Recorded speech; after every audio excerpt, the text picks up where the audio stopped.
Terima kasih kepada MC yang telah memberikan waktunya kepada saya. Sebelumnya, Assalamualaikum warahmatullahi wabarakatuh. Alhamdulillahirrabbilalamin, assalatu wassalamu ala asrafil anbiya'i wal mursalin, Maulana Muhammadin wa alihi washabihi ajmain, amma ba'du. Puji syukur kehadirat Allah Subhanahu wa taala yang telah melimpahkan nikmatnya kepada kita sehingga kita dapat bertemu dalam room meeting ini. Tak lupa salawat dan salam semoga tetap tercurahkan pada junjungan kita Nabi Muhammad SAW.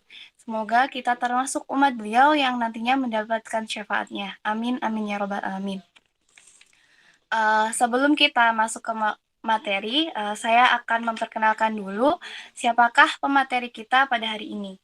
Beliau adalah Boni Taufikur Rahman.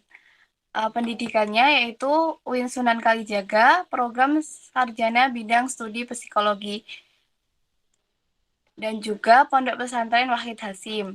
Organisasi yang pernah diikutinya adalah Dewan Eksekutif Mahasiswa DMAF Fakultas Ilmu Sosial dan Humaniora, bagian Divisi Riset dan Pengembangan, yaitu pada Januari 2019 sampai Desember 2019.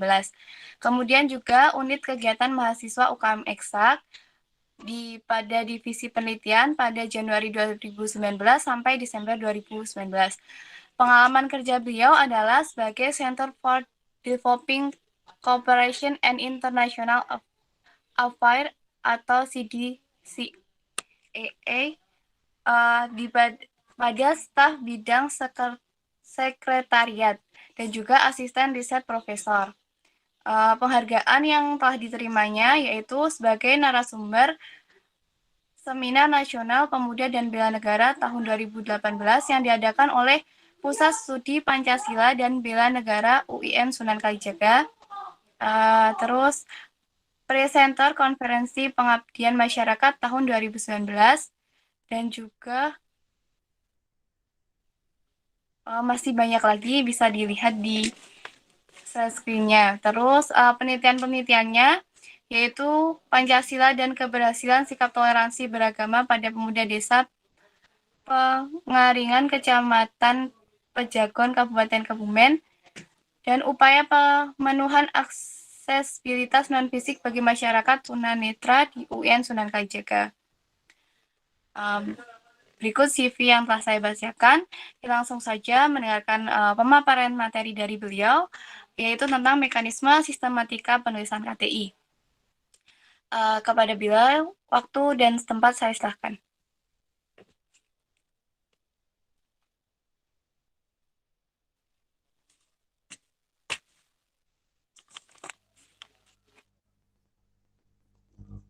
Bismillahirrahmanirrahim.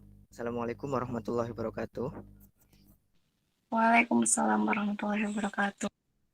Suaraku kedengeran jelas ya, teman-teman? Kedengeran, Kak? Oh ya, oke. Alhamdulillahirrahmanirrahim. Sebelumnya aku ucapin terima kasih banyak buat panitia dari FKIS ya, yang udah ngasih aku kesempatan buat sharing sama teman-teman FKIS di sini gitu. Nah, tadi kan udah kenalin juga sama Mbak Moderator, tapi aku pengen kenalan langsung aja sih, karena kayaknya aku masih asing sih sama nama-namanya, sama nama teman-teman juga. Sebelumnya kenalin, namaku Boni Taufikur Rahman, bisa dipanggil Boni gitu ya. Aku dari Prodi Psikologi angkatan 2017 Visum, dan alhamdulillah udah lulus juga, tinggal nunggu wisuda juga. Nah, aku di sini disuruh diamani sama panitia FKIS untuk sharing sama teman-teman terkait sistematika penulisan karya tulis ilmiah gitu ya teman-teman. Jadi nanti kita belajar bareng aja gitu ya teman-teman.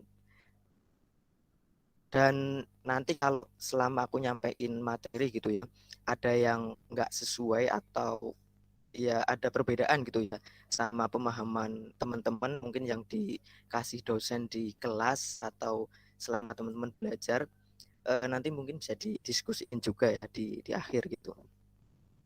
Oh ya, Ini aku panggilnya pakai teman-teman aja ya gitu, biar kelihatan seumuran aja gitu sama eh, aku kamu gitu aja ya, biar biar bahasanya santai aja gitu. Dan nanti juga aku nggak kebanyakan teori gitu ya, karena pembahasannya juga biar nggak terlalu berat gitu loh. Karena ini tentang sistematika, kita mungkin langsung masuk aja ya. Bentar, tak share screen.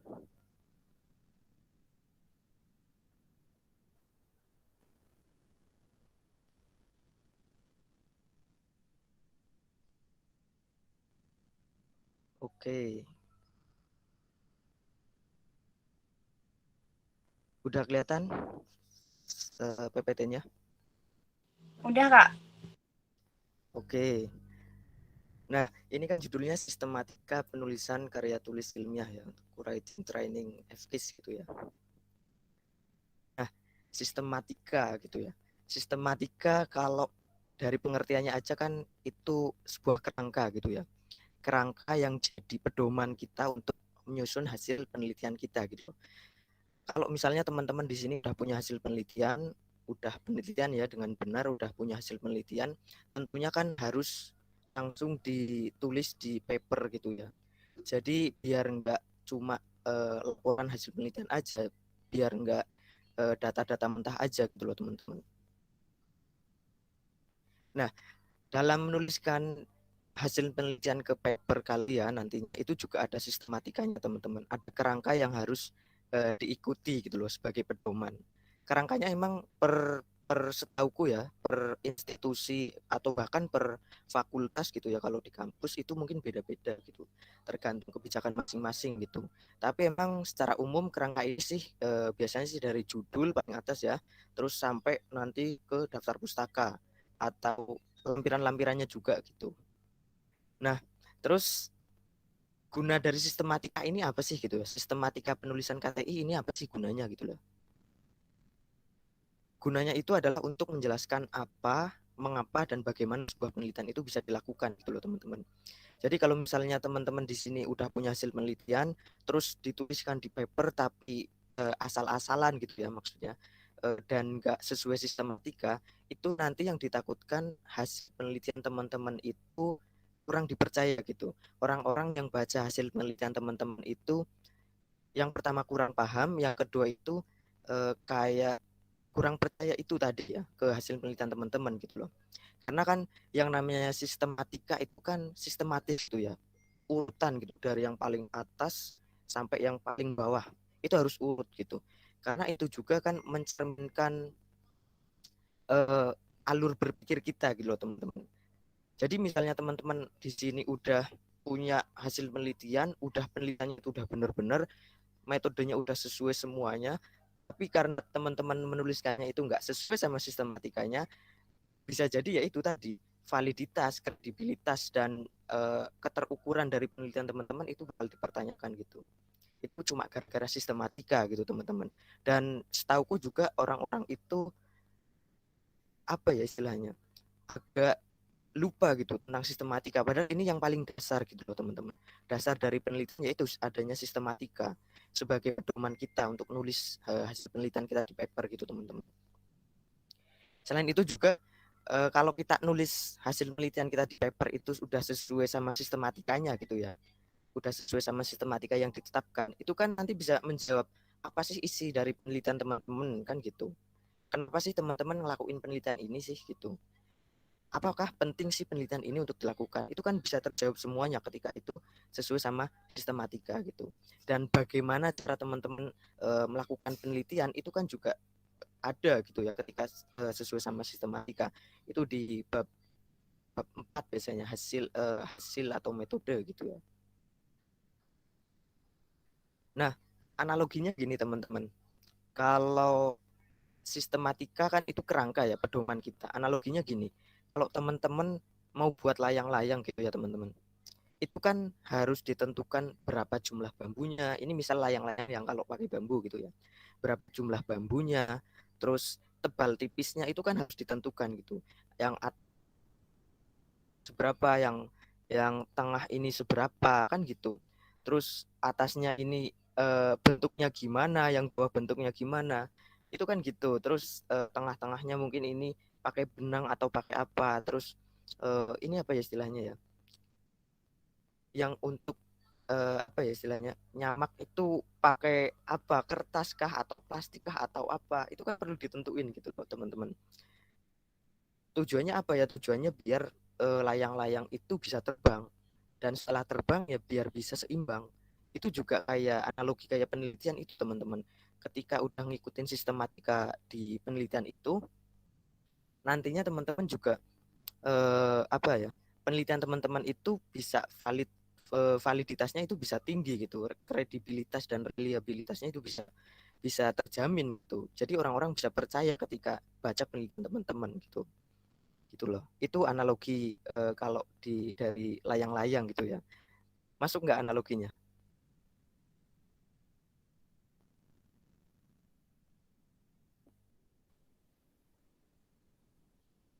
Bentar, teman-teman. Nah, ini nih. Apa aja sih gitu ya di sistematika penelitian gitu? Ada apa aja sih gitu? Di sistematika penelitian kayak yang aku bilang tadi di awal, itu kan berbeda-beda. Setiap institusi, setiap prodi, setiap fakultas gitu, setiap badan penelitian itu beda-beda semua, teman-teman. Tapi secara umum untuk kerangka penelitian itu ada tiga, teman-teman. Sistematikanya itu ada tiga isinya. Bagian awal, bagian isi, dan bagian penutup gitu, teman-teman. Nah, kalau bagian awal itu isinya itu biasanya ada judul, ada pengesahan, lembar pengesahan gitu. Nanti isinya ya tanda tangan atau pengesahan dari pimpinan. Terus kata pengantar, daftar isi, daftar tabel, daftar gambar, biasanya juga ada abstrak dan lain sebagainya. Itu bagian awal, teman-teman. Bagian isi itu ada bab 1 sampai bab 5. Bab 1 itu kan pendahuluan, isinya itu kayak latar belakang, terus apa ya? Rumusan masalah, tujuan, manfaat dan lain sebagainya. Untuk bab 2 itu ada landasan teori. Teori-teori apa aja yang kita pakai untuk penelitian kita. Itu di bab 2. Jadi teori-teori itu harus diambil dari buku, teman-teman. Nggak boleh diambil, setauku itu nggak boleh diambil dari jurnal ataupun kayak berita-berita atau yang sejenis gitu. Itu nggak boleh karena teori-teori itu ya emang secara harfiah itu dari buku, teman-teman. Terus yang ke bab yang ketiga itu ada metode penelitian. Di metode penelitian itu kan nanti teman-teman yang di Saintek itu pakai kuantitatif atau kualitatif atau R&D gitu atau mix method, itu kan macam-macam tergantung nanti penelitiannya itu kayak apa gitu, teman-teman. Terus di bab yang keempat itu ada hasil dan pembahasan gitu, teman-teman. Jadi hasil penelitian teman-teman baik data mentah maupun data yang udah diolah, data matang itu dimasukin ke 4 data hasil dan pembahasan, sekalian nanti di situ dianalisis, teman-teman. Nah, di bab 5 itu ada penutup, kesimpulan sama saran, teman-teman. Biasanya gitu, kesimpulan, saran, dan apa ya istilahnya? Mungkin ucapan terima kasih kepada misalnya teman-teman Slide-nya masih di pertama. wah, oh iya, bentar.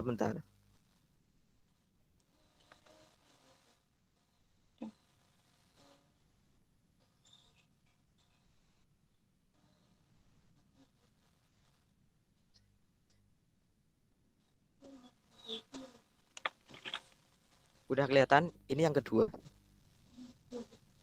Belum, Kak? Belum. Wow, bentar.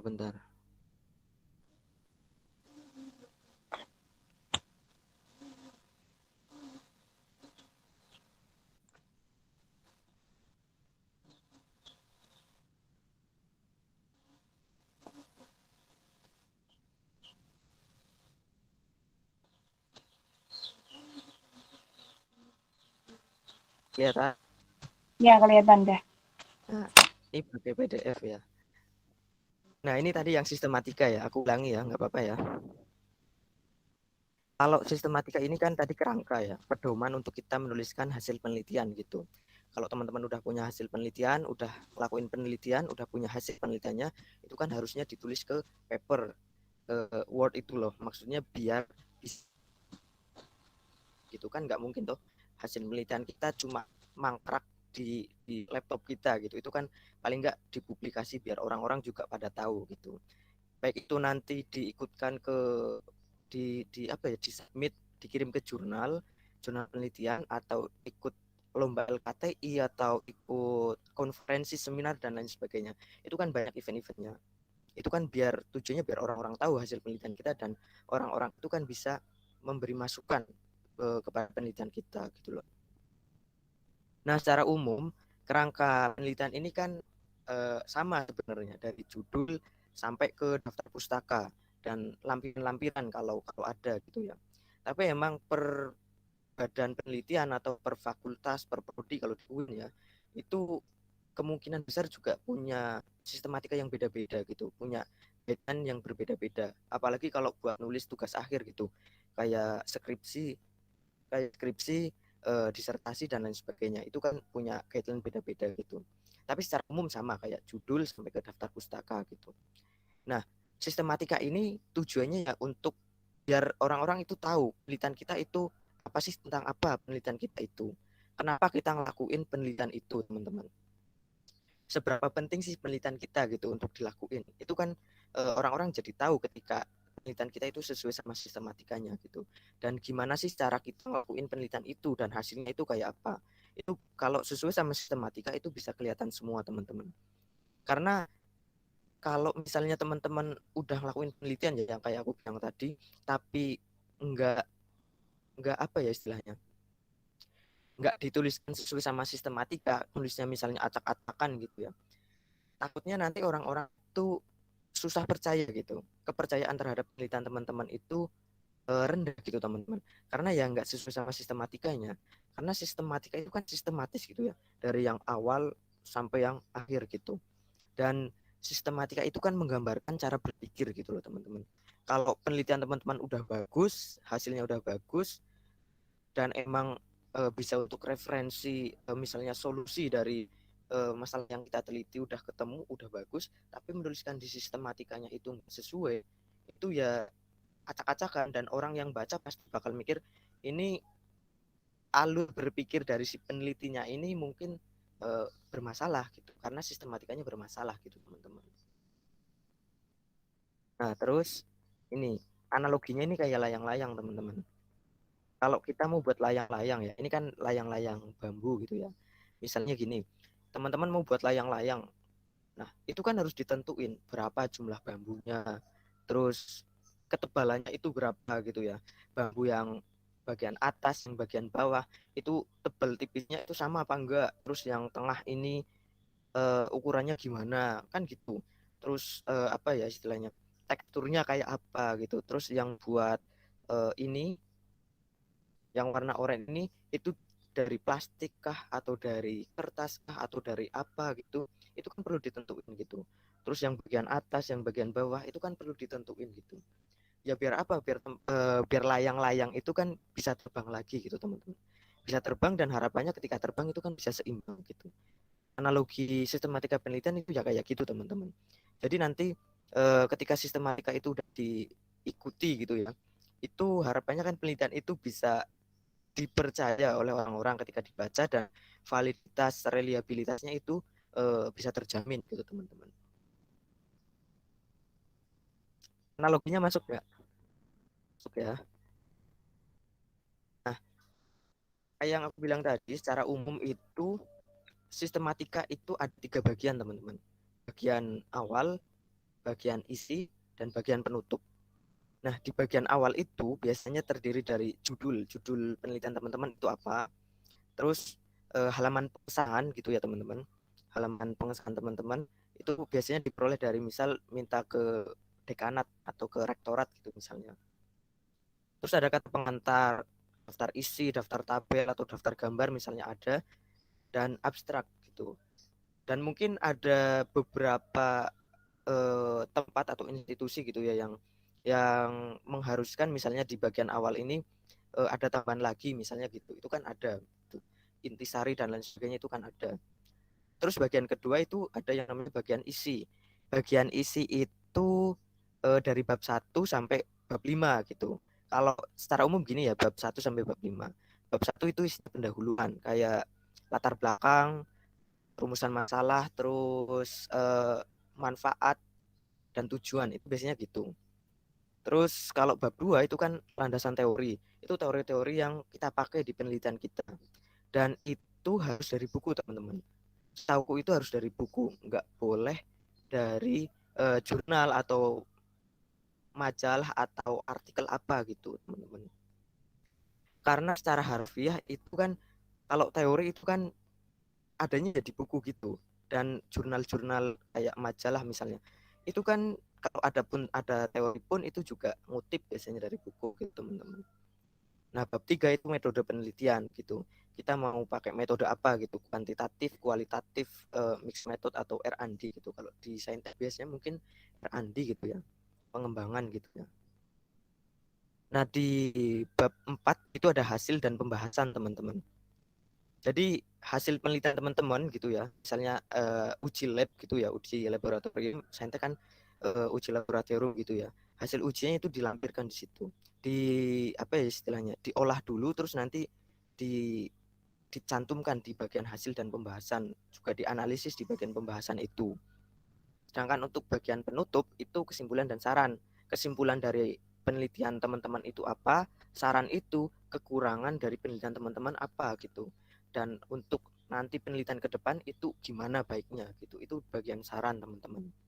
Kalau untuk bagian penutup itu ada daftar pustaka, lampiran sama eh, daftar riwayat hidup biasanya. Biasanya sih gitu. Tapi mungkin biasanya ada tambahan juga atau ada yang nggak pakai daftar riwayat hidup sih biasanya gitu. Ada yang gitu loh. Daftar pustaka tahu lah ya teman-teman, buku-buku referensi-referensi yang kita pakai gitu. Lampiran-lampiran itu kayak data-data mentah yang kita pakai gitu loh. Yang hasil penelitian itu gitu. Misalnya uji lab tadi gitu. Itu dilampirin bisa. Tujuannya ya buat memperkuat hasil penelitian itu tadi, teman-teman. Nah, daftar riwayat hidup CV kalian di situ untuk misalnya mau ikut LKTI dan lain sebagainya gitu. Oh, oke oke. Kita itu masuk ke ini ya. Aku tutup dulu. Kita itu masuk ke ini, ke langsung ke praktek ke Word-nya ya, teman-teman. Bentar, teman-teman. Ini tak matiin dulu kameranya ya, teman-teman. Ada problem sedikit, bentar.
Oke teman-teman, ini aku lampirin contoh dulu ya, contoh dari uh, template ini, template konferensi aja ya, aku contohin aja ya. Sebenarnya template ini juga hampir sama ya, kayak misalnya jurnal atau ikut LKTI gitu ya teman-teman. Sebentar.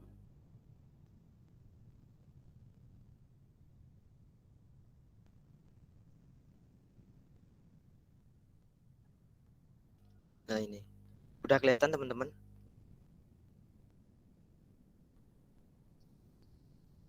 Udah, Kak. Oke. Nah ini salah satu contoh template dari konferensi ya. Jadi macam-macam ya teman-teman. Biasanya kan kita taunya kalau judul itu uh, ukuran hurufnya itu kan kayak cuma 12 misalnya. Terus Times New Roman 12 tebel, terus hurufnya kapital semua gitu. Itu secara umum ya gitu ya teman-teman. Tapi kalau untuk kayak LKTI dan lain sebagainya itu kan yang nentuin dari si penyelenggaranya gitu ya teman-teman. Nah ada yang kayak gini, judulnya ini fontnya itu gede, gede banget gitu ya, dan miring gitu. Dan ada juga yang nanti nggak rata tengah gitu, jadi cuma rata kanan gitu teman-teman. Dan biasanya kalau judul penelitian ini, kalau di penelitian misal kayak ikut LKTI, terus jurnal, terus konferensi dan lain sebagainya, itu judulnya yang aku tahu itu jadi buat-buat gitu loh teman-teman. Jadi judul penelitian itu enggak apa ya, sekarang itu enggak saklek gitu loh teman-teman, enggak kaku gitu teman-teman. Misalnya kalau di saintek itu kan alat apa gitu ya untuk meningkatkan kadar gula darah dalam apa misalnya, itu kan biasanya kan gitu saklek gitu. Tapi sekarang itu boleh dibuat-buat loh teman-teman. Dibuat-buat maksudnya di sini itu yang penting tetap sesuai sama apa yang dipeneliti, yang ada di penelitian itu ya teman-teman. Jadi dibuat-buat pun itu nggak bisa sembarangan gitu teman-teman. Contohnya gini, ada judul penelitian ya, ini sih di bidang sains ya, enggak di bidang sosial ya teman-teman. Contohnya itu ada judul penelitian sekarang aku bukan wanita yang sesungguhnya gitu teman-teman. Itu penelitian teman-teman, itu penelitian di jurnal teman-teman. Jadi judulnya itu kayak judul cerpen gitu ya, atau bahkan kayak judul novel gitu teman-teman. Jadi nggak saklek misalnya alat apa untuk apa gitu, enggak gitu teman-teman. Kalau judul tadi yang misalnya aku bukan wanita yang sekarang aku bukan wanita yang sesungguhnya, kalau nggak salah sih itu ya, itu kalau nggak salah isinya itu tentang persepsi ataupun pandangan hidup, semangat hidup seorang wanita yang punya penyakit ya, penyakit langka, dan itu mungkin uh, dihindari sama masyarakat gitu. Itu di sosial gitu teman-teman. Mungkin kalau nanti di saintek gitu ya, penelitian R&D atau apa gitu, itu bisa dibuat-buat juga sama teman-teman. Yang penting itu masih sesuai sama isi dari penelitian itu gitu loh teman-teman. Nah terus untuk kata ini, kata apa ya ini, nama pengarang itu lebih kecil biasanya, lebih kecil. Terus eh, institusinya institusinya ini sama juga ya ukurannya gitu loh teman-teman. Dan ada nama wilayahnya sama email korespondensi biasanya gitu. Terus ada abstraknya juga. Abstrak biasanya kan ada tulisannya abstrak gitu. Ini cuma ya sekedar abstrak gitu ya, karena template itu kan beda-beda gitu teman-teman. Introduction, pendahuluan. Jadi pendahuluan sama latar belakang ya, itu kan satu bab gitu ya. Tapi kalau misalnya teman-teman besok ikut lomba LKTI misalnya, diminta pendahuluan, babnya namanya pendahuluan, itu berarti di situ teman-teman bisa langsung nyantumin latar belakang sama beberapa teori yang dipakai teman-teman gitu loh. Jadi bedanya gitu. Kalau teman-teman ikut lomba LKTI tapi dimintanya latar belakang tulisannya, itu di babnya tulisannya latar belakang, itu teman-teman berarti cuma nyantumin latar belakang aja teman-teman. Tapi kalau disuruh nyantumin introduction gitu ya, pendahuluan, itu berarti teman-teman di situ nyantumin latar belakang masalah sama beberapa teorinya cuma ya satu paragraf atau dua paragraf aja teman-teman. Ini introduction ya teman-teman. Terus bab yang kedua ini ada metode penelitian. Nah, ini kan langsung berarti ini kan langsung metode penelitian. Nggak ada yang namanya landasan teori karena landasan teori udah masuk di introduction tadi gitu. Terus metode penelitian ya sama ya kayak biasanya gitu. Cuma ini dibuat lebih ke narasi gitu teman-teman. Penelitian ini memakai metode apa kuantitatif misalnya dengan pendekatan misalnya eksperimen atau R&D dan lain sebagainya gitu teman-teman. Terus bab tiganya kalau di sini ini finding temuan dan diskusi. Kalau diskusi biasanya ini maksudnya pembahasannya teman-teman. Data-data tadi yang udah diolah teman-teman. Sama pembahasannya itu tadi teman-teman. Dan kalau di apa ya ini di discussion ini udah dianalisis juga sesuai teori yang kita pakai itu tadi teman-teman. Nah ini bisa ditulisin kayak gini biasanya. Per hasil penelitian itu apa nanti dibahas lebih lanjut gitu, didalami lebih lanjut gitu. Nah terus ini biasanya bagian-bagian kayak gini tabel-tabel nanti bisa dimasukin juga sesuai ketentuan aja gitu teman. Ada fig ini di sini maksudnya figur gitu ya teman-teman. Figur pertama itu apa nanti ada penjelasannya. Sebenarnya sih simple juga ya kalau kita belajar tentang sistematika itu, yang penting sesuai aja sama apa istilahnya yang menyelenggarakan event gitu ya teman-teman. Kalau teman-teman ikutnya LKT ya ikuti aja template dari sana gitu teman-teman. Terus nah ini langsung conclusion, kesimpulannya apa, nah ditulisin di sini nanti cuma paragraf sih biasanya gitu. Sama referensinya apa, ini contohnya aja dulu ya teman-teman. Referensinya biasanya sih ada ucapan terima kasih ke siapa yang udah misal ngasih grant atau ngasih hibah penelitian ke teman-teman, biasanya itu ada di situ teman-teman. Oke, nanti kita langsung belajar aja nggak apa-apa ya, belajar itunya ke wordnya nulisnya. Ini maaf ini wordku bermasalah gitu nanti, jadi mungkin kita aku prakteknya pakai laptop lain, direkam pakai HP. Nggak apa-apa kan teman-teman? Insya Allah sih masih bisa kelihatan sih.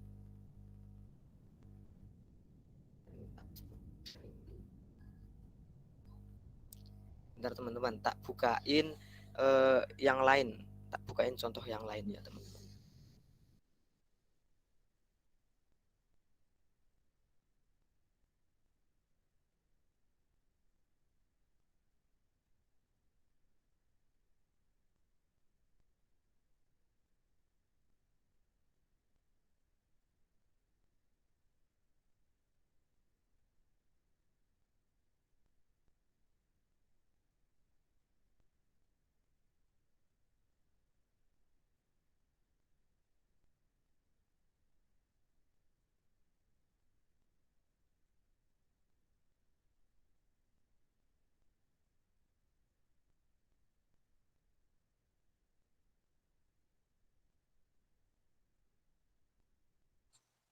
Oh iya, teman-teman nanti kalau ada pertanyaan bisa langsung tulis di kolom chat atau nanti di setelah pemateri memaparkan materinya bisa on mic.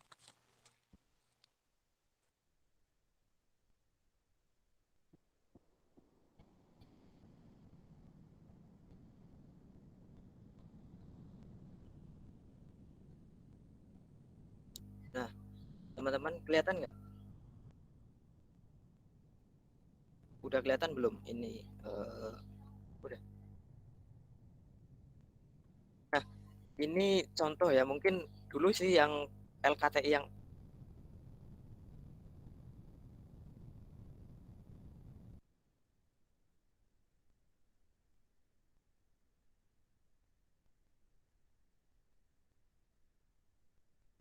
di tengah gitu. Biasanya gitu kalau LKTI ya teman-teman. Kayak apa ya? Kayak format makalah gitu ya. Lebih kayak ke format makalah gitu. Terus ada logonya, terus ini nama, terus universitasnya mana, tahun. Nah ini kayak lembar originalitas gitu ya contohnya. Ini kalau lembar pengesahan ya, ini pengesahan ya teman-teman. Nah, ini pendahuluan. Pendahuluan itu langsung nanti ada teorinya gitu ya. Pendahuluan, terus jadi kayak gini. Jadi formatnya itu kayak masih format makalah, tapi langsung ke poin ABC-nya gitu teman-teman. Nggak ada bab 1 atau bab 2, itu nanti kayak lebih ke skripsi sih tugas. Terus ini landasan teori. Landasan teori juga pakai. Oh ya, tadi kan aku bilang ya kalau di apa pendahuluan itu biasanya di apa istilahnya dikutip aja ya, mungkin satu paragraf dua paragraf. Tapi ada juga yang penyelenggara itu minta selain pendahuluan itu juga ada landasan teorinya, tetap ada landasan teorinya teman-teman. Contohnya gini, ini yang naskah kemarin itu aku pernah ikut, ini selain pendahuluan, ini juga mereka minta ada landasan teorinya tetap gitu.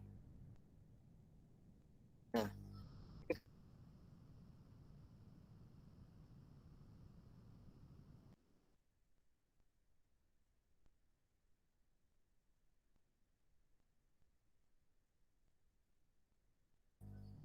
langsung pembahasan. Jadi kalau pembahasan di sini itu hasilnya itu langsung dimasukin teman-teman. Jadi nggak pak namanya hasil dan pembahasan, langsung pembahasan, dan di situ langsung masukin aja hasil penelitian teman-teman yang udah diolah sama analisis-analisisnya gitu teman-teman. Nah ini teman-teman juga bisa masukin tabel-tabel gini ya teman-teman. Tujuannya ya biar penelitian teman-teman di paper itu lebih hidup teman-teman, daripada semuanya itu tulisan semua ya, bosan juga gitu ya. Mungkin bisa ditambah gambar lah atau tabel atau apa gitu yang nantinya bisa penelitian kita pun nggak bosan gitu teman-teman. Nah ini hasil-hasilnya ini tutup. Nah ini daftar pustakanya. Nah daftar pustaka itu nanti teman-teman bisa pakai aplikasi Mendeley namanya. Mungkin ada yang udah pernah gitu ya. Mendeley juga, Zotero itu juga bisa. Tapi kalau yang body note dan sebagainya itu biasanya pakai Mendeley gitu teman-teman.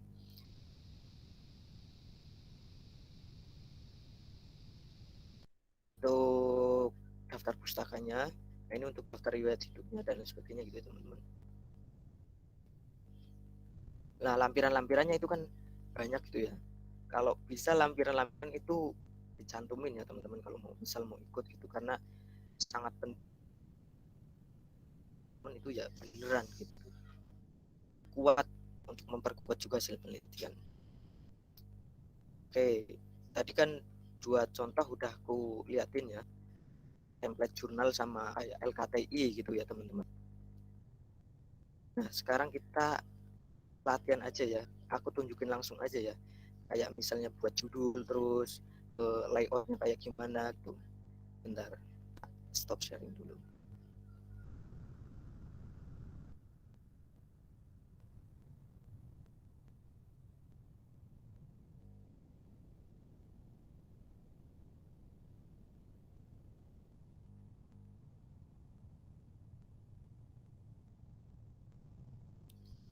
Sampai sini paham belum teman-teman?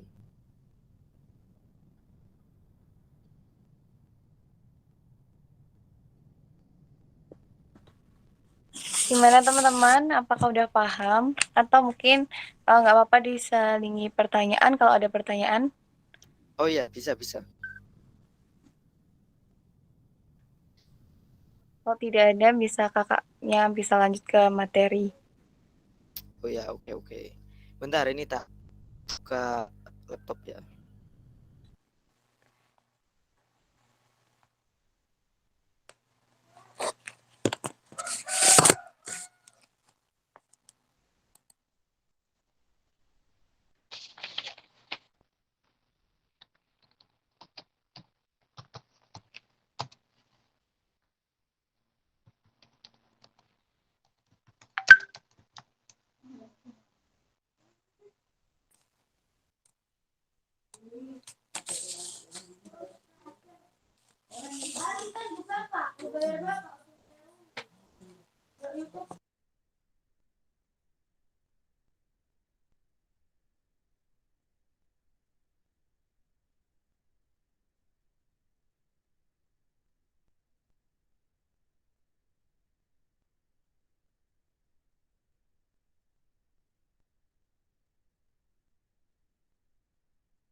Eh, karena ini masih ada masalah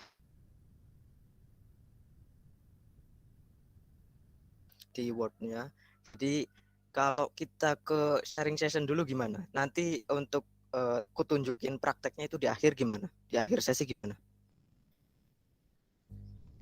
Gak apa-apa Kak, monggo aja. Gimana enaknya? Oke,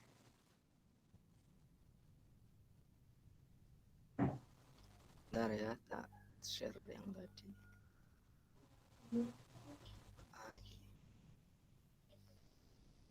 Oke, selain untuk buat nyampein materi ya teman-teman, aku juga diamani juga sama panitia buat sharing session gitu ya, sekedar sharing session tentang project di penelitian itu gimana dan lain sebagainya, pengalaman selama di penelitian itu kayak gimana gitu. Jadi aku itu mulai fokus penelitian apa gitu enggak, itu mulai fokus aku di semester 3 teman-teman. Dan di semester 3 saat itu aku punya satu naskah ya, dulu ya itu satu naskah, aku ingat banget itu aku ikutkan di salah satu agenda ya di UIN gitu, dan alhamdulillah itu lolos gitu, walaupun saat itu aku kan belum belum ngambil mata kuliah metopen dan lain sebagainya gitu, aku cuma belajar belajar aja di internet otodidak gitu ya, untuk sistematikanya itu kayak gimana dan lain sebagainya gitu, itu aku belajar ya di internet gitu. Nah terus alhamdulillah juga di semester 3 itu,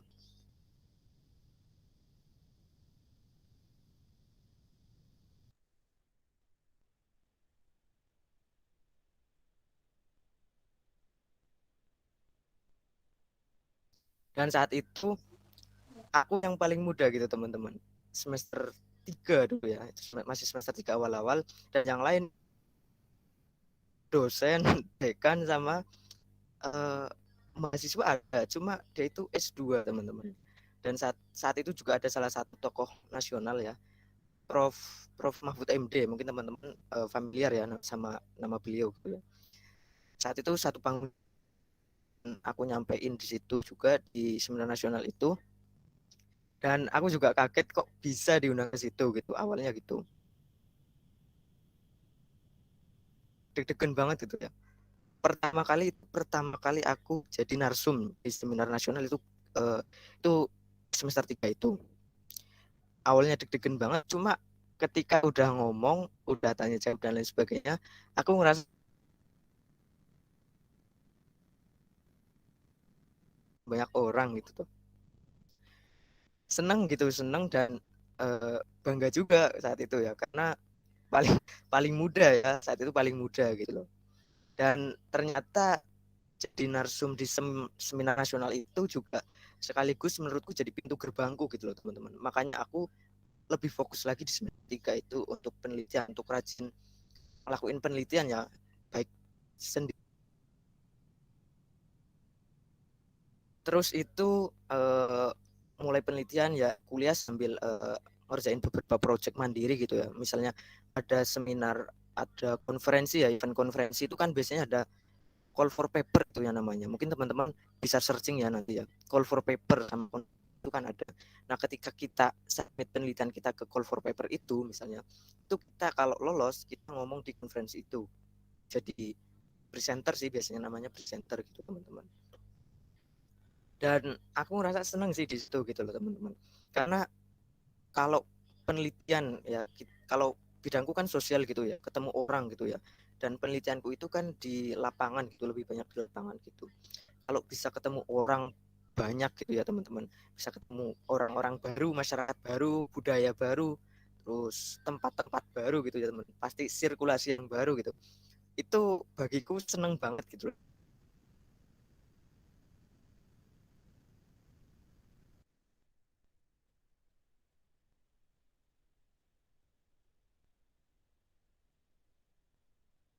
Jogja gitu ya buat penelitian gitu teman-teman. Nah terus akhirnya penelitian-penelitian sering ikut event ya, kayak itu aku lebih seringnya sih ikut konferensi sama seminar ya teman-teman. Jadi kalau di penelitian ini itu eventnya macam-macam teman-teman. Ada LKTI itu siswa, terus ada kayak seminar konferensi itu ada lagi jurnal ya. Penelitian teman-teman nanti bisa dipublikasi di jurnal ya, jurnal UIN atau jurnal luar UIN gitu ya bisa. Terus event yang lain itu adalah aku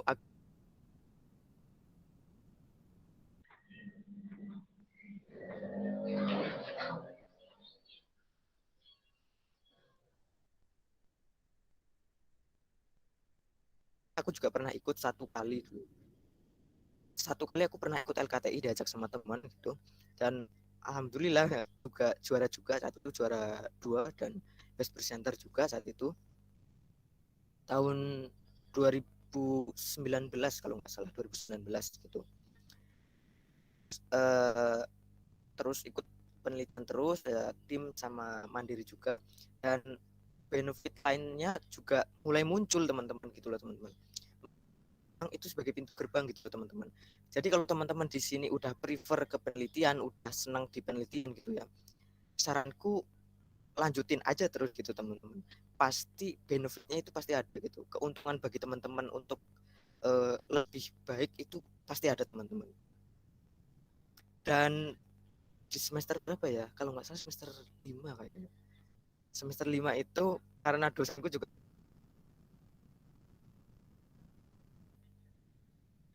itu alhamdulillah ada dosen-dosen, beberapa dosen ya, ada beberapa dosen lah yang nawar juga jadi asisten beliau-beliau ini gitu, asisten riset lah, asisten praktikum dan lain sebagainya gitu. Itu ditawari gitu teman-teman, gitu ya. Itu benefit, salah satu benefitnya teman-teman. Terus juga eh, konferensi di mana ya saat itu? Nasional Republik Indonesia. Saat itu jadi narasumber karena diundang, dan tahun 2020 kemarin itu aku diundang sama Kemenkumham ya, Kemenkumham RI Jakarta buat jadi salah satu panel itu. Bahkan sampai panitia dari Kemenkumham itu sampai nelpon aku gitu teman-teman, jelasin gimana sih rule of law-nya itu gimana, besok ngomongnya gimana, terus eventnya itu kayak gimana, itu sampai jelasin gitu teman-teman. Kaget juga saat itu bisa bisa ngomong di sekelas kementerian gitu teman-teman. Nah terus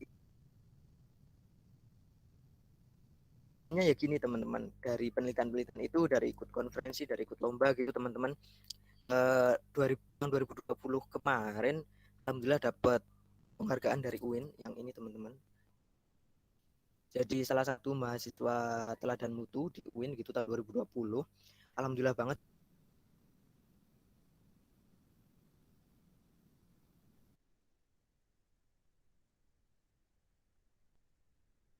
Kak, macet-macet, Kak.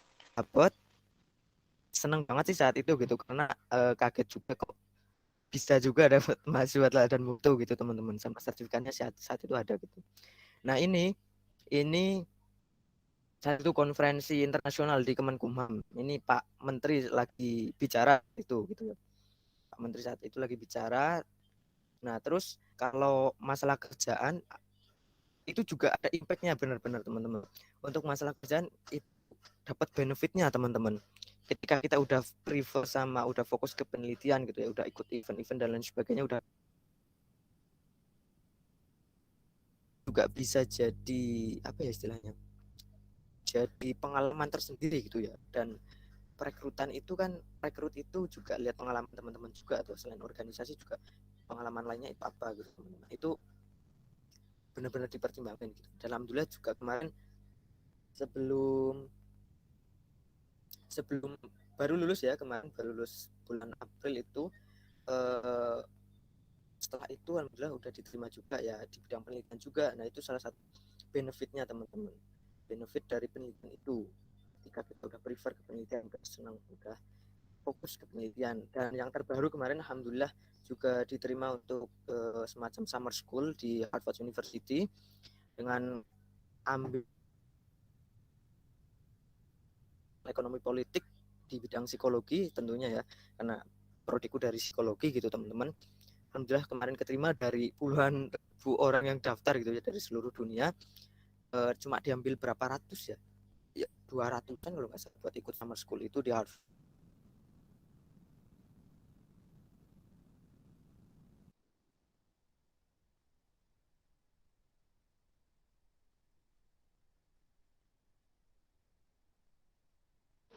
Dan itu teman-teman, jadi saat itu cerita dikit aja, di Harvard itu suruh buat apa namanya kemarin, CV, terus ada personal statement sama essay juga yang menceritakan tentang diri teman-teman, terus pengalaman teman-teman itu aku ceritain semua gitu.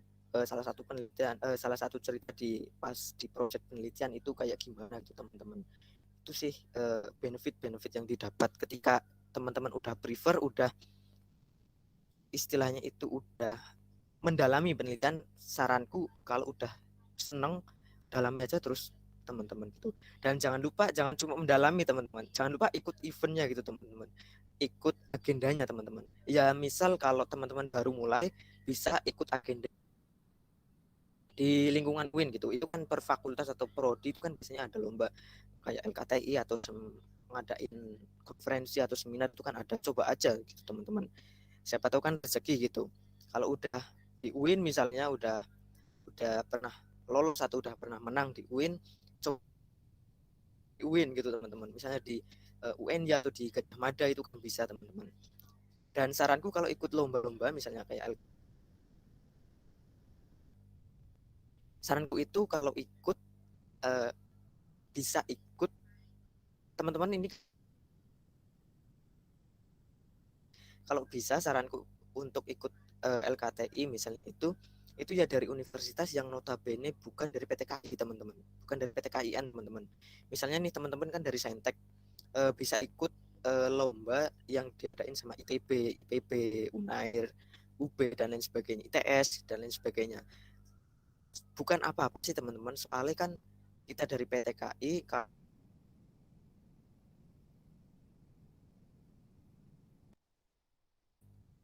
kita itu masih satu jalur gitu teman-teman. Maksudnya kalau kita ikut di ITB, IPB dan lain sebagainya, itu kan mereka dari gak kalah loh sama kampus umum kan, biar bisa jadi nilai plus juga. Apalagi ketika kita menang loh, ketika kita menang lomba misalnya di ITB gitu ya teman-teman, nanti yang dari Saintek itu kan jadi nilai plus banget gitu teman-teman. Wah ini loh dari si A dari Fakultas Saintek ini loh menang lomba di ITB gitu, itu kan jadi wah sekali, jadi ngangkat juga nama universitas.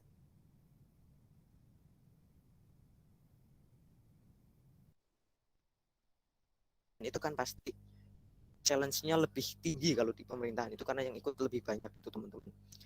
Dan kalau misalnya udah pernah coba ke situ, cobalah ke yang eventnya itu internasional, misalnya lomba karya tulis tapi yang eventnya itu internasional, itu kan ada biasanya yang ngadain organisasi ataupun negeri misalnya. Itu coba aja teman-teman, itu kan pasti jadi nilai plus juga gitu teman-teman. Misalnya dari Oxford, dari Harvard, coba ke situ, itu kan meskipun kita walau meskipun nggak belum menang ya, misalkan belum menang, itu kan juga bisa jadi kebanggaan tersendiri. Mahasiswa UIN loh bisa ikut di Harvard University gitu misalnya, ikut lomba misalnya jadi delegasi, jadi finalis pun itu nggak masalah teman-teman. Itu kan jadi nilai plus banget gitu dan ngangkat banget nama universitas gitu biar bisa kayak tujuannya Pak Rektor nggak salah itu kan mendunia dan sebagainya itu sih teman-teman. Nah kita coba praktek dulu ya teman-teman. Stop sharing.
Halo teman-teman. Eh, ini nanti aku tunjukin pakai layar HP nggak apa-apa ya? Karena ini ternyata wordnya masih bermasalah gitu teman-teman. Eh, tadi udah aku coba juga sih cuma masih bermasalah gitu ya teman-teman. Ini nanti aku tunjukin pakai laptop, tapi nanti aku apa rekamnya itu pakai layar HP. Semoga sih bisa kelihatan ya teman-teman. Bentar.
teman-teman panitia mungkin ini rekam pakai HP ya. Coba dipin bisa nggak coba?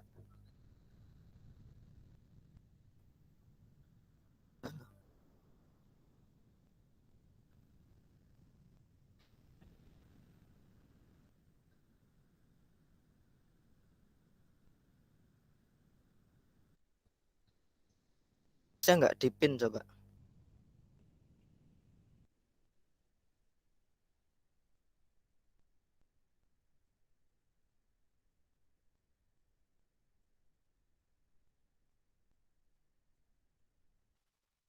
Oh, per orang kayaknya bisa ngepin deh, coba deh. Dipin coba. Iya Kak, udah. Bisa nggak teman-teman? Bisa. Bisa Kak, bisa. Agak buram ya.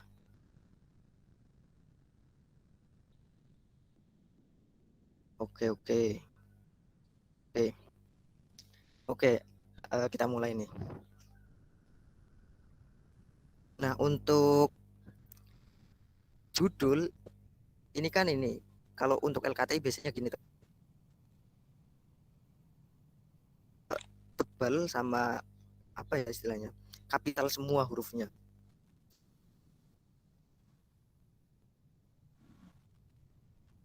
Kapital semua. Nah, ini biasanya ukurannya 12. Nah, terus Times New Roman gitu, teman-teman. Nah, itu kan udah ukuran. Oh ya, sebelumnya layoutnya teman-teman. Layoutnya itu biasanya itu pakai kertas A4 teman-teman. Kalau nggak A4 berarti letter. Kalau F4 itu kan yang panjang itu kayaknya jarang sih kalau karya tulis pakai letter itu kayaknya jarang setahu gue. Bentar.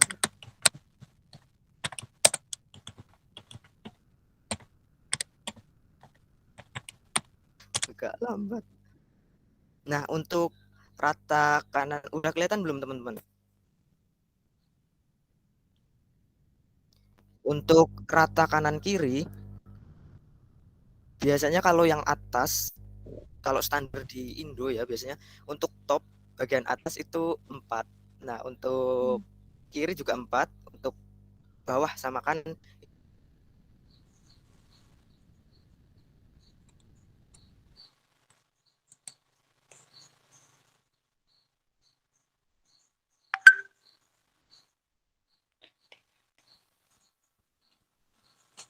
Nah, terus kita lanjut ke bawah nih.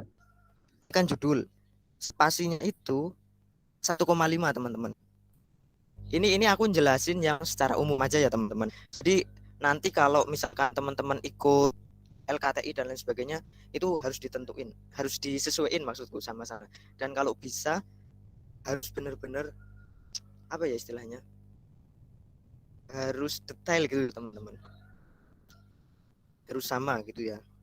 Nah, terus ini ada logo. Logo sih ukurannya sih nanti menyesuaikan. Nah, ini juga ukurannya ini masih 12, pakai fontnya itu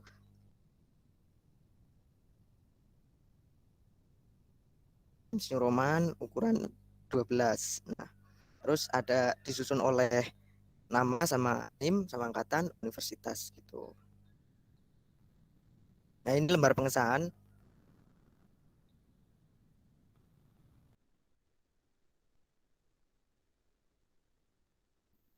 Terus lembar pengesahan biasanya sih di apa ya istilahnya? Di scan aja nanti terus di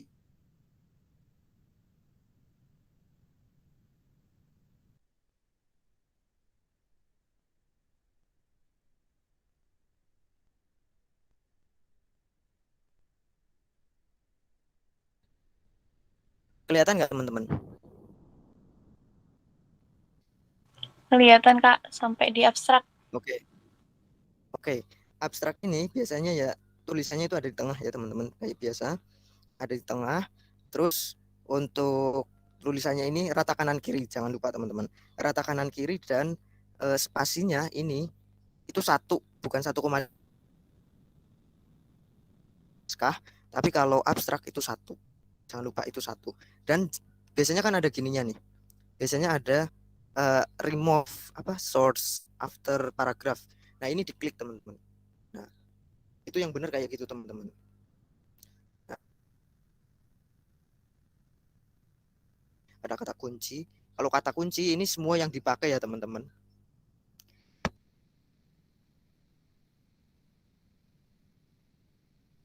Pendahuluan kalau untuk bab A, koin A itu menjorok paling sini teman-teman.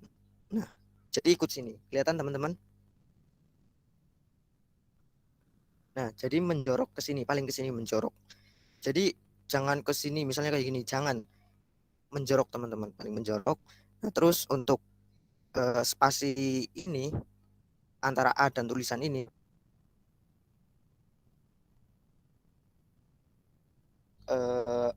apa ya istilahnya? Untuk keindahan gitu ya. Ini ya paling seginilah teman-teman. Ya. Kalau mau pakai satu juga bisa. Mau di lebih pendekin juga bisa gitu teman-teman. Nah, jangan lupa spasinya juga kalau di sini itu 1,5 teman-teman. Ini spasi antar ini itu 1,5. Nah, spasi ini maksudnya loh. Nah, ini kan 1,5. Tapi kalau biasanya untuk misalnya karya kayak skripsi dan lain sebagainya, itu biasanya 2 teman-teman. Nah, tapi kalau untuk KTI dan lain sebagainya, itu biasanya 1,5 sih teman-teman.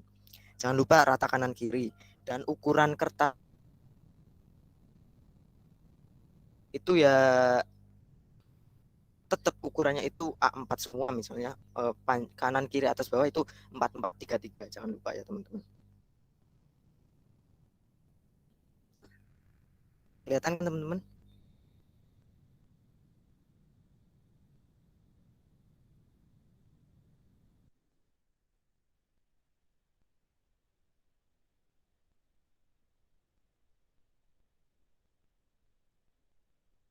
Untuk apa ini namanya?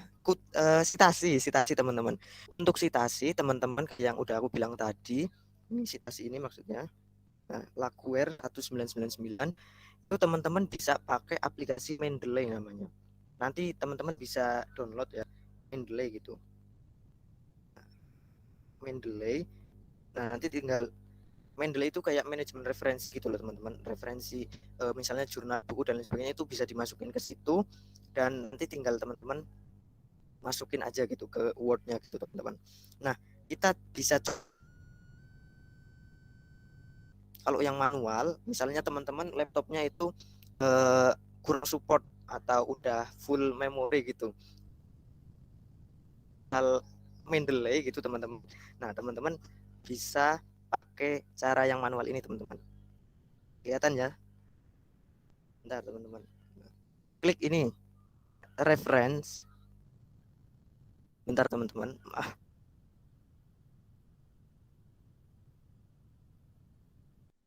Mana nih?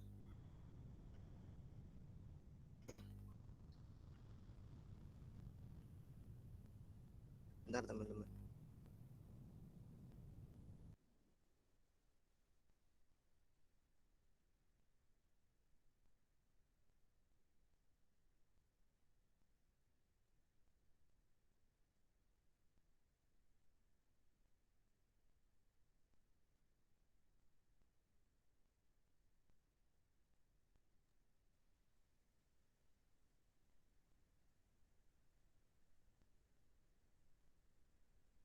Nah, kalau bagian referensi, kalau misalnya teman-teman udah install aplikasi Mendeley, ini di sini udah otomatis ada insert citation-nya di sini. Contohnya gini, misalnya kan gini, kata-kata ini misalnya ya. Mana nih?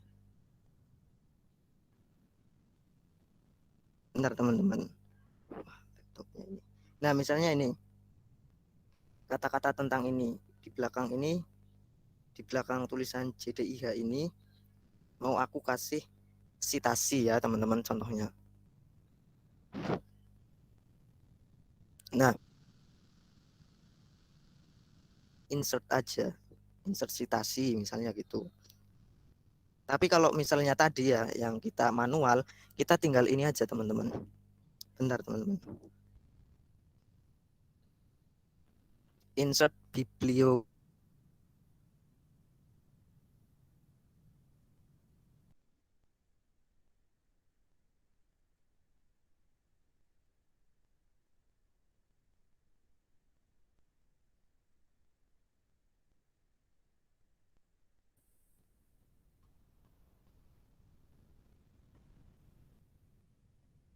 Nah, bentar.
Kah atau buku kah atau majalah kah atau yang lain itu tinggal pilih teman-teman ya.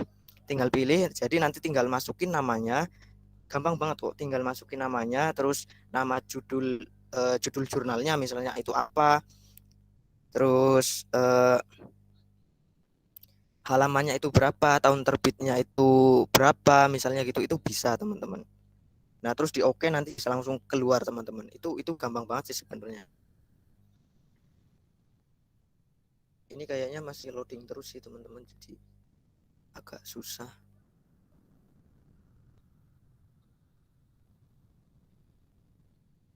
Oke,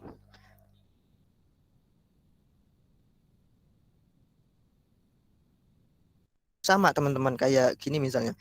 Kayak yang tadi Lakware 199, terus ini Solihin 2018 misalnya. Itu sama formatnya kayak gitu. Cuma ini karena kurang itu juga sih. Udah dicoba susah juga. Oke. Nah, terus kita buat ini teman-teman.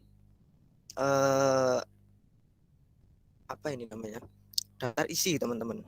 Daftar isi kan biasanya teman-teman mungkin ada yang buatnya itu manual gitu ya teman-teman, ditulis apa ya istilahnya, cover halaman berapa, terus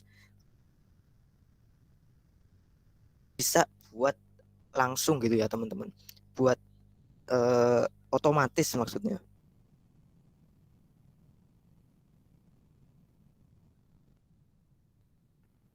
Ini di blok dulu. Nah, yang mau kita buat daftar isi kita blok dulu. Misalnya ini kan halaman cover ya teman-teman, kita blok, terus kita masuk reference ini. Kelihatan nggak teman-teman? Kelihatan, Kak. Klik reference.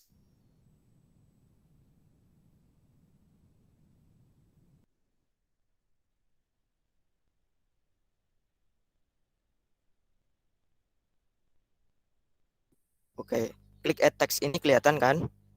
Nah, terus nanti teman-teman tinggal pilih level 1, level 2,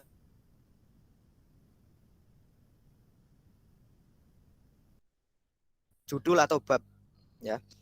Level 2 itu untuk subbab. Biasanya gitu. Untuk level 3 jorok lagi biasanya gitu. Nah, misalnya kita ini kan judul, kita klik level 1. Klik. Nah, kita masukin ke level 1. Nah, pengaturannya jadi berubah gini, teman-teman. Jadi teman-teman bisa ubah lagi sih nanti ya. Kalau ngubah ini secara manual lagi ya, teman-teman. Nah, ini mungkin nanti di warnanya disamain lagi kayak tadi ya misalnya. Terus di bold, terus ditengahin lagi gitu, teman-teman. Itu sih kayak gitu.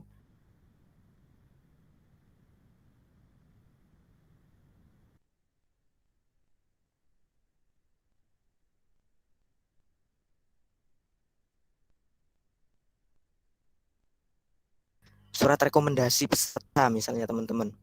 Kelihatan ya teman-teman? Nah, kalau surat rekomendasi, nah kita blok lagi. Kita blok lagi, terus kita masuk ke reference lagi, kita klik add text lagi, dan kita taruh, karena ini masih judul ya, judul dokumen, kita masih klik level 1 teman-teman. Oke. Nah, nanti diedit lagi kayak tadi ya teman-teman.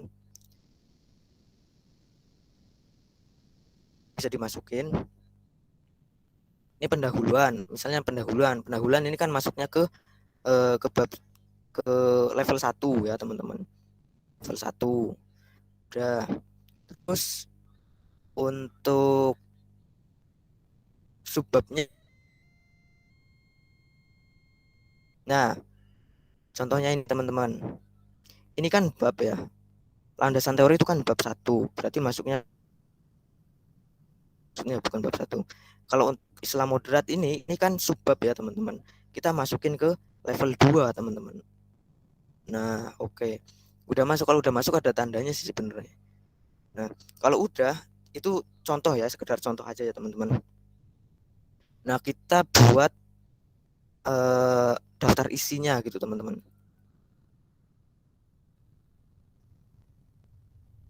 Bentar.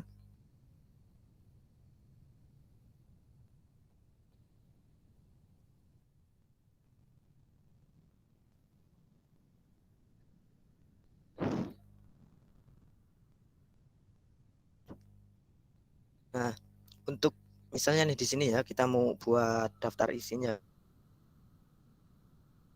dimasukin dulu yang mana mau ke level 1, level 2 atau level 3 gitu. Kalau udah, kita klik.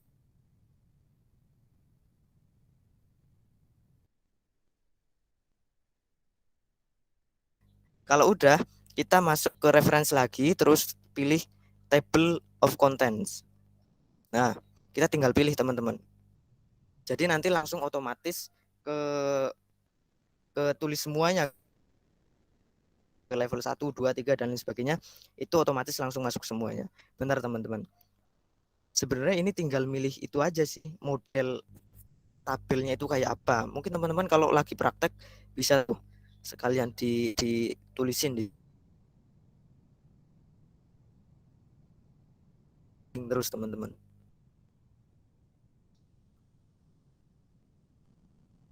Nah, ini tinggal pilih teman-teman ya. Misal model yang,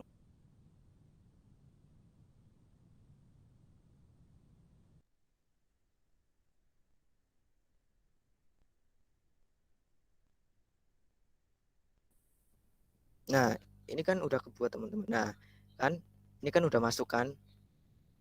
Nah, tinggal kita edit aja sendiri. Misalnya ini kan mengarusutamakan Islam dan sebagainya. Ini kita edit jadi tulisan cover gitu. Ini kan udah otomatis juga. Nah, halaman-halamannya juga. Nah, ini kan udah otomatis. Terus juga untuk tulisan halaman itu juga jangan lupa, halaman 1 itu dimulai dari pendahuluan ya teman-teman. Ini bab 1 itu pendahuluan itu nomor 1. Tapi kalau selain pendahuluan, di atasnya pendahuluan kayak dari judul sampai abstrak misalnya, itu pakai angka Romawi. Jangan lupa angka Romawi 1 sampai ya berapa nanti ya tinggal. Kalau buat nomor halaman kan sebenarnya gampang juga ya.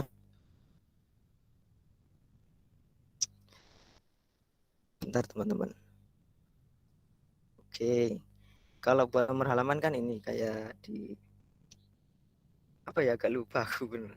Oh ya, di di ini aja sih nggak apa-apa, diklik 2 kali di bagian bawah. Nah terus kan ada nih.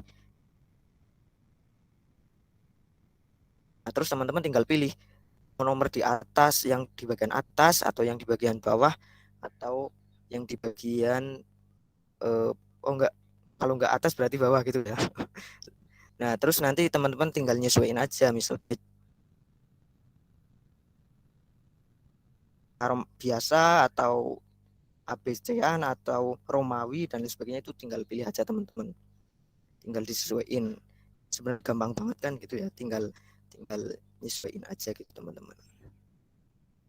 Nah terus saranku kalau misalnya LKTI yaitu gitu, Apalagi kalau misalnya yang ini sih udah cukup kayaknya teman-teman. Itu dulu gitu. Gitu. Oke.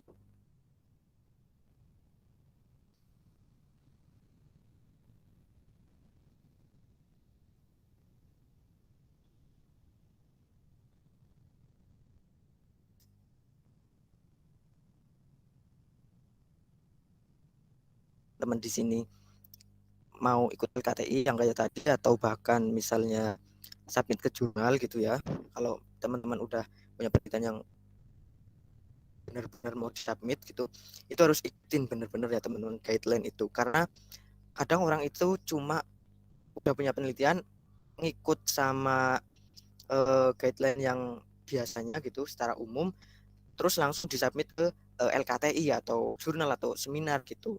Cuma gitu biasanya. Dan itu kemungkinan ya bakal tolak juga gitu teman-teman, atau disuruh revisi dulu gitu kan gitu, teman-teman, sama pihak editorial gitu teman-teman, karena kan harus sesuai sama template yang mereka sediain gitu teman-teman.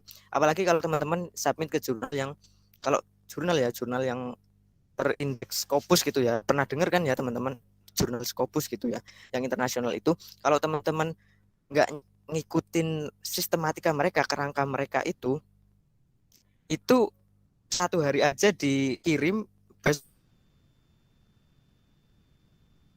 balikin, suruh revisi, atau bahkan kalau kejam-kejamnya ya ditolak langsung, disuruh kirim ke jurnal yang lain gitu. Karena kan yang ngirim di sana itu kan nggak cuma 1-2 orang, ada ribuan orang yang ngirim setiap harinya gitu loh teman-teman. Nah,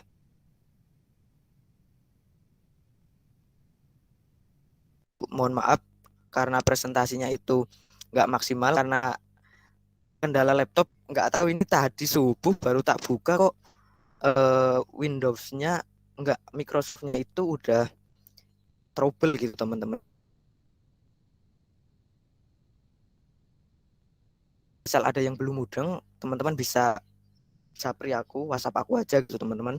Nanti kalau misalnya laptop ini Microsoft-nya udah jadi, kita bisa bimbingan gitulah ya teman-teman. Kalau ada yang pengen tahu,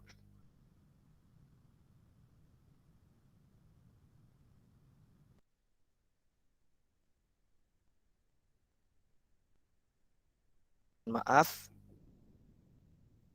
kurang lebih mohon maaf. Assalamualaikum warahmatullahi wabarakatuh. Waalaikumsalam warahmatullahi wabarakatuh. Alhamdulillah pemaparan materinya udah selesai dari kakaknya. Dari teman-teman ada yang mau ditanyakan mungkin terkait mungkin sharing sessionnya juga boleh. Terus tadi juga udah dijelasin sistematikanya juga boleh. Bisa ditanyain teman-teman kalau ada yang kurang paham. Mungkin ada.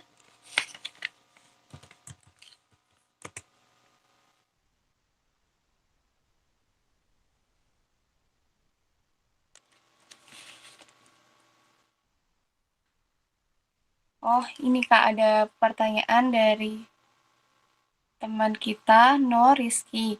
Yang pertama itu, uh, yang tadi udah dijawab ya, untuk membuat daftar isi tadi, uh, tadi udah dikasih tahu sama kakaknya gimana. Nah, kita langsung yang kedua aja. Nah, kalau nomor gambar atau tabel, apakah urutannya mengikuti bab yang ditulis, Kak? Biasanya kan ada yang nyematin gambar ataupun tabel, Kak. Itu penomorannya gimana?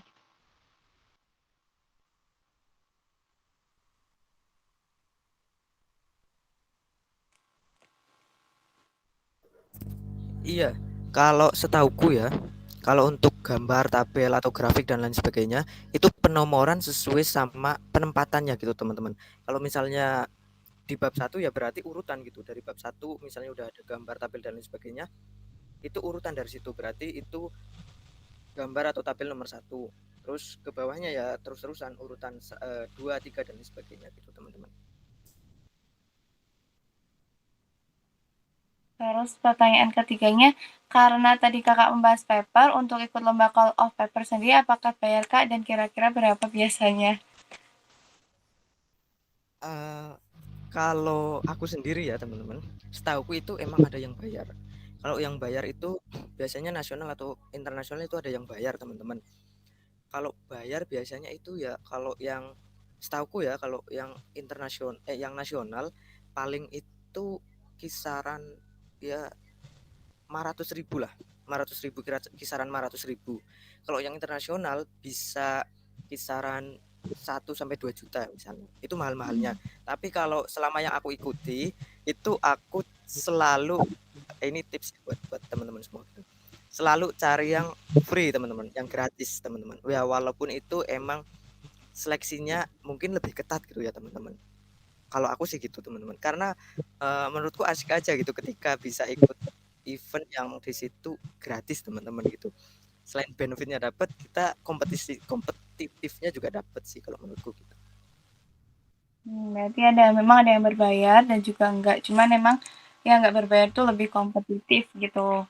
Bisa dicoba kali ya Nur nanti. Nah Terus iya, dari mau tanya tadi itu kan kakak daftar apa sih summer di Harvard gitu kan? Itu iya. selain tadi kan esai tentang penelitian juga nyertain kayak gitu. Pengaruh nggak sih kak kayak IPK dan sebagainya gitu? Apa aja yang syarat-syaratnya gitu? Oh enggak, kalau IPK itu enggak ya teman-teman. Enggak, IPK-nya mau berapa gitu, itu enggak teman-teman. Karena setauku ya kalau di Harvard itu IPK itu bukan yang berpengaruh ya teman-teman. Nilai IPK sempurna misalnya 3,9, misalnya 4, itu enggak berpengaruh ya teman-teman. Itu yang berpengaruh justru adalah cerita kalian gitu. Apa ya? Personal statement kemarin itu namanya. Jadi pernyataan pribadi kayak pernyataan teman-teman sendiri, kayak cerita teman-teman sendiri, kayak misalnya kenapa termotivasi buat ke Harvard gitu. Terus misalnya udah ngerjain project apa itu diceritain di situ. Terus eh, isai teman-teman itu juga berpengaruh teman-teman. Misalnya untuk summer school kemarin itu kayak contohnya isai, aku disuruh nulis isai tentang apa sih yang akan kamu sampaikan ketika kamu diterima di Harvard gitu. Nah di situ aku Hmm, nyampein apa-apa aja gitu. Misalnya kayak kemarin aku ngangkat tema tentang apa ya, kesehatan mental pada anak gitu. Karena di Indonesia sendiri itu kan kematian anak akibat COVID-19 itu kan tertinggi di Asia Pasifik gitu. Nah, itu yang aku angkat gitu. Ternyata selain adanya COVID dan vaksinasi yang memang belum terlalu itu ya gencar untuk anak-anak gitu ya. Walaupun anak-anak juga masih sekolahnya daring, tapi ternyata tetap paling tinggi di Asia Pasifik gitu teman-teman. Jadi itu yang aku angkat gitu, pentingnya kesehatan mental untuk anak. Jadi apa ya intinya? Yang unik-unik gitu loh teman-teman untuk di Harvard gitu. Itu yang unik dan personal statementnya itu yang kuat teman-teman. Sama CV. CV itu saranku kalau misalnya mau ikut event di Harvard, cari aja di Harvard. Apa ya? Harvard.edu kalau nggak salah. Itu teman-teman cari aja. Terus eventnya itu kan banyak banget. Nah, misalnya ada event untuk mahasiswa, daftar aja. CV-nya itu menyesuaikan CV dari Harvard-nya teman-teman gitu. Oke, terima kasih kak penjelasannya. Penasaran juga tadi tuh. Teman-teman ada yang mau bertanya lagi? Mungkin terkait sistematika dan lain-lain. Baik, kalau udah cukup jelas dari kakaknya, uh, tadi juga udah dijelasin gitu caranya buat apa tadi referensi, terus juga daftar isi juga, terus judul juga tadi bagaimana spasinya yang baik kayak gitu tadi udah dijelasin sama kakaknya. Semoga teman-teman juga paham menyerap ilmunya dengan baik gitu ya. Kalau sudah tidak ada pertanyaan, kakaknya bisa ngasih closing statement. Oh ya, oke oke. Kalau dari aku ya, ini yang pertama, misalnya tadi kan aku ngerasa juga penjelasanku mungkin eh, udah jelas, cuma karena medianya yang belum pas gitu ya, karena ada trouble. Aku minta maaf. Terus nanti misalnya teman-teman ada yang masih bingung, ada yang pengen ditanyain terkait sistematika atau terkait event atau terkait apa, misalnya bisa WA aku aja nggak apa-apa. Nanti insya Allah tak jawab. Dan insya Allah ini segera aku perbaiki juga Microsoft-nya. Jadi nanti teman-teman yang butuh misalnya apa ya istilahnya latihan misalnya buat citasi atau buat daftar pustaka, daftar isi ya lewat aplikasi Mendeley itu, teman-teman PC aku aja nggak apa-apa, nanti aku tunjukin gitu pakai Google Meet atau pakai Zoom juga nggak masalah, nanti aku tunjukin nggak apa-apa gitu. Terus juga saranku yang lain, teman-teman kalau jangan bosan-bosan ikut event ya teman-teman. Itu penting banget teman-teman. Jangan cuma ikut 1-2 event aja teman-teman. Kalau bisa yang lebih banyak teman-teman. Karena kita kan dari PTKIN gitu ya teman-teman. Dari PTKIN dan notabene itu kan perguruan tinggi Islam gitu ya. Yang kalau orang lihat mungkin grade-nya lebih rendah daripada perguruan tinggi yang umum gitu teman-teman. Nah saranku kalau buat teman-teman, walaupun teman-teman ini di PTKIN, ikutlah event yang banyak, yang event itu emang benar-benar berkualitas. Jadi kualitas teman-teman sebagai mahasiswa UIN itu nggak kalah kualitasnya sama mahasiswa misalnya UGM, ITB atau ITS dan lain sebagainya gitu. Tunjukin kalau teman-teman itu bisa berprestasi lebih bagus tentunya daripada mahasiswa-mahasiswa itu gitu, mahasiswa kampus-kampus umum gitu ya teman-teman. Itu saranku. Terus juga kalau udah ikut event di UIN, dari pengalamanku sendiri, jangan cuma uplek-uplek di UIN gitu ya teman-teman. Jangan cuma di UIN terus gitu teman-teman. Keluarlah misalnya ke yang kayak aku bilang tadi, ke UGM dan lain sebagainya. Itu penting banget teman-teman. Penting banget itu teman-teman, dan sangat bermanfaat gitu teman-teman. Pasti opportunity ataupun kesempatan-kesempatan besar pasti lebih banyak yang datang ketika teman-teman bisa ikut event atau acara yang lebih gede, itu pasti teman-teman. Itu sih. Oke. Makasih Kak, kontribusinya dari Kakak. Ya tadi niatnya lagi, jangan lupa buat perbanyak ikut event gitu. Apalagi ini libur ya kan, nggak kuliah gitu. Jangan lupa mungkin banyak scroll-scroll di IG gitu, banyak pamflet-pamflet bertebaran, pamflet-pamflet lomba, entah esai atau LKTI gitu. Bisa diikuti kalau kalian cocok, berminat, terus bisa juga cari temennya, anak uning ya kan, pokoknya pintar-pintar juga ya cari temennya, soalnya jangan sampai di tengah-tengah kalian nanti bosen nggak ada yang iniin apa, nggak ada yang semangatin gitu. Terus tadi jangan lupa kalau ikut nanti lihat sistematikanya juga dari yang ngadain acara, karena emang kata kakak tadi beda-beda. Jadi mungkin dari yang sosial humaniora terus sama kita yang saintek itu agak ada perbedaan seperti itu. Itu aja kesimpulan dari aku.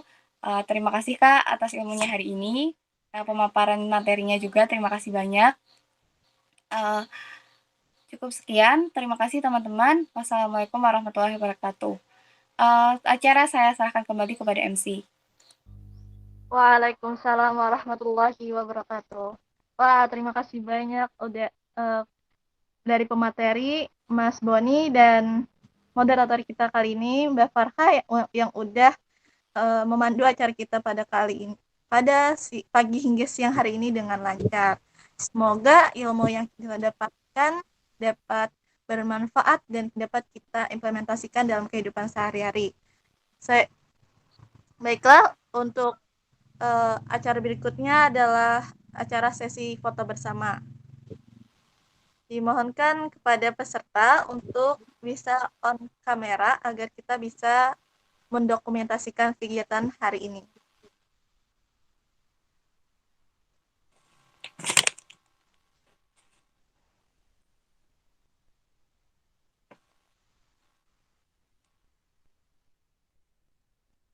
Mbak Nisa, Mbak Wikan, Mbak Jihan bisa on mic, on cam.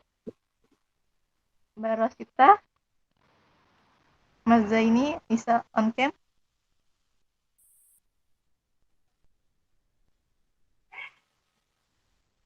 Oke, langsung saja mungkin kita langsung ke foto bersama aja. Mungkin Mas Zaini nanti di hitungan ketiga kita ambil gambarnya ya. 1, 2, 3. Sekali lagi. 1, 2, 3.